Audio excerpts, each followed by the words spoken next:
وسلم ہے مجھ پر درود پڑھ کر اپنی مجالس کو آراستہ کرو کہ تمہارا درود پڑھنا بروز قیامت تمہارے لیے نور ہوگا. سبحان اللہ. صلو علی الحبیب صلی اللہ تعالی علی محمد. توحید و رسالت کا اقرار کرنے روزہ کس پر فرض ہے؟ روزہ کن حضرات پر فرض ہے؟ توحید و رسالت کا اقرار کرنے اور تمام ضروریات دین پر ایمان لانے کے بعد جس طرح ہر مسلمان پر نماز فرض قرار دی گئی ہے، اسی طرح رمضان شریف کے روزے بھی ہر مسلمان مرد و عورت، عاقل اور بالغ پر فرض ہے. در مختار میں ہے روزے 10 شعبان المعظم 2 سنہ ہجری کو فرض ہوئے. روزہ فرض ہونے کی وجہ، اسلام میں اکثر اعمال کسی نہ کسی روح پرور واقعے کی یاد تازہ کرنے کے لیے مقرر کیے گئے ہیں. مثلا صفا اور مروہ کے درمیان حاجیوں کی سعی حضرت سیدتنا حاجرہ رضی اللہ تعالی عنہ کی یادگار ہے. آپ رضی اللہ تعالی عنہ اپنے لخت جگر حضرت سیدنا اسماعیل ذبیح اللہ علی نبینا وعلیہ الصلوۃ والسلام کے لیے پانی تلاش کرنے کے لیے ان دونوں پہاڑوں کے درمیان 7 بار چلی اور دوڑی تھی. اللہ عز و جل کو حضرت سیدتنا حاجرہ رضی اللہ تعالی عنہ کی یہ ادا پسند آ گئی،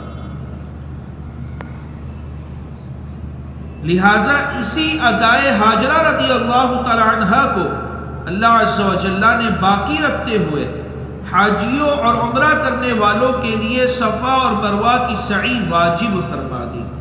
سبحان اللہ. اسی طرح ماہ رمضان المبارک میں سے کچھ دن ہمارے پیارے آقا، ماہ رمضان میں سے کچھ دن ہمارے پیارے سرکار مکہ مدینے کے تاجدار صلی اللہ تعالی علیہ وسلم نے غار حرا میں گزارے تھے.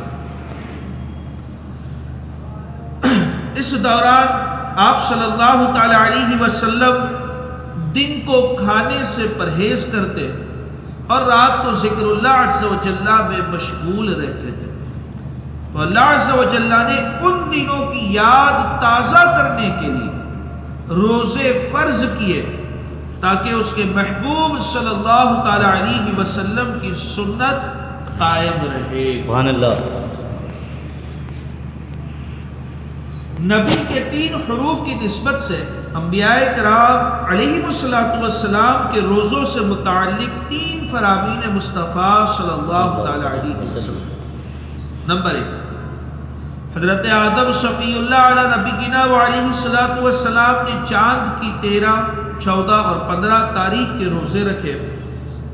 نمبر 2، صام نوح الدہر الا یوم الفطر و یوم الاضحی، یعنی حضرت نوح نجی اللہ علی نبینا وعلیہ السلام عید الفطر اور عید الاضحی کے علاوہ ہمیشہ روزہ رکھتے تھے. نمبر 3، حضرت داؤد علی نبینا وعلیہ السلام ایک دن چھوڑ کر ایک دن روزہ رکھتے تھے. ایک دن روزہ رکھے، ایک دن چھوڑ دیے، پھر ایک دن روزہ رکھے. یہ حضرت داؤد علیہ السلام کا معمول تھا. اور حضرت سلیمان علی نبینا وعلیہ السلام 3 دن مہینے کے شروع میں، 3 دن درمیان میں اور 3 دن آخر میں، یعنی ہر مہینے میں کل 9 روزے، یعنی اس ترتیب سے مہینے میں 9 دن روزہ رکھا کرتے تھے. اور حضرت عیسیٰ روح اللہ علی نبینا وعلیہ السلام ہمیشہ روزہ رکھتے تھے، کبھی نہ چھوڑتے تھے. سبحان اللہ. میٹھے میٹھے اسلامی بھائیوں، سخت گرمی ہے، پیاس سے حلق سوکھ رہا ہے، ہونٹ خشک ہو رہے، پانی موجود ہے مگر روزہ دار اس کی طرف دیکھتا تک نہیں. کھانا موجود ہے، بھوک کی شدت سے حالت دیگر گو ہے مگر وہ کھانے کی طرف ہاتھ تک نہیں بڑھاتا. آپ اندازہ فرمائیے اس مسلمان کا خدائے رحمان عز و جل پر کتنا پختہ ایمان ہے، کیونکہ وہ جانتا ہے کہ اس کی حرکت ساری دنیا سے چھپ سکتی ہے مگر اللہ عز و جل سے پوشیدہ نہیں رہ سکتی۔ اللہ عز و جل پر اس کا یہ یقین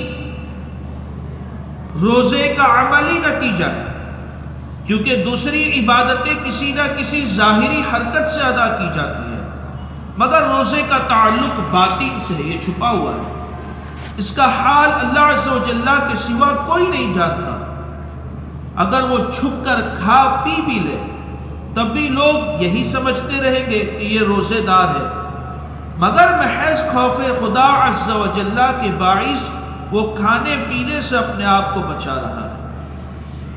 میرے آقا اعلی حضرت امام اہل سنت مجدد دین و ملت مولانا شاہ امام احمد رضا خان علیہ رحمت الرحمان فرماتے ہیں، بچہ جیسے ہی 8ویں سال میں قدم رکھے، بچہ جیسے ہی 8ویں سال میں قدم رکھے، اس کے ولی یعنی سرپرست پر لازم ہے کہ اسے نماز اور روزے کا حکم دے، اور جب 11واں سال شروع ہو تو ولی یعنی سرپرست پر واجب ہے کہ صوم و صلاۃ یعنی نماز نہ پڑھنے اور روزہ نہ رکھنے پر مارے، بشرط یہ کہ روزے کی طاقت ہو اور روزہ ضرر یعنی نقصان نہ کرے۔ 8 سال کا ہو گیا تو اس کو حکم دے، اور جب 11 سال کا ہو جائے تو نہ رکھنے پر، نماز نہ پڑھنے پر مارے، یہ واجب ہے ولی پر۔ فقہائے کرام رحمہ اللہ تعالیٰ فرماتے ہیں بچے کی عمر 10 سال کی ہو جائے اور 11ویں میں قدم رکھ دے اور اس میں روزہ رکھنے کی طاقت ہو تو اس سے رمضان المبارک میں روزہ رکھوایا جائے۔ اگر پوری طاقت ہونے کے باوجود نہ رکھے تو مار کر رکھوائیے، اگر رکھ کر توڑ دیا چونکہ وہ بالغ نہیں ہوا ہے، روزہ رکھا اور توڑ دیا تو قضا کا حکم نہ دے گے، اور نماز توڑ دے تو پھر پڑھوائیے۔ صلو علی الحبیب صلی اللہ تعالی علی